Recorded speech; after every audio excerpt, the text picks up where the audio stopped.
Big pass Tamil season 9 கனா வினோத்தின் எதிர்பாராத வெளியேற்றம் அவரது குடும்பத்தினர் மற்றும் ரசிகர்கள் மத்தியில் பெரும் அதிர்ச்சியை ஏற்படுத்தியது. பிரபல கானா பாடகரான வினோத் தனது தனித்துவமான இசை மற்றும் ஆற்றல்மிக்க நடிப்பால் ரசிகர்களை கவர்ந்து வலுவான போட்டியாளராக திகழ்ந்தார். பிக் பாஸ் இறுதிப் போட்டிக்கு 5 நாட்களுக்கு முன்பு 18 லட்சம் ரூபாய் ரொக்கப்பெட்டி டாஸ்க் வழங்கப்பட்டது.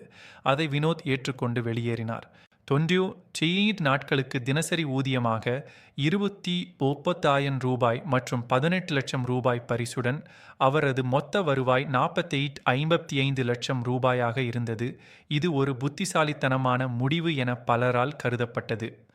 வினோத்தின் மனைவி பாக்யா ரசிகர்களின் ஆதரவுக்கு நன்றி தெரிவித்தார். அவர்களின் அன்பு எந்த பட்டத்தையும் விட பெரியது என்று கூறினார். ரசிகர்களின் எதிர்வினைகள் கலவையாக இருந்தன.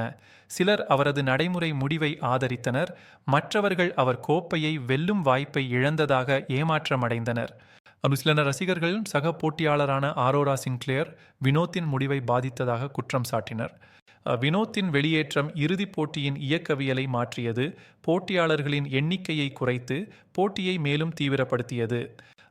இந்த சம்பவம் நிதி பாதுகாப்புக்கும் இறுதிப் பரிசை பின்தொடர்வதற்கும் இடையிலான பதற்றத்தையும் விளையாட்டின் முடிவுகளில் நிஜ உலக கருத்தாய்வுகளின் தாக்கத்தையும் எடுத்துக்காட்டுகிறது.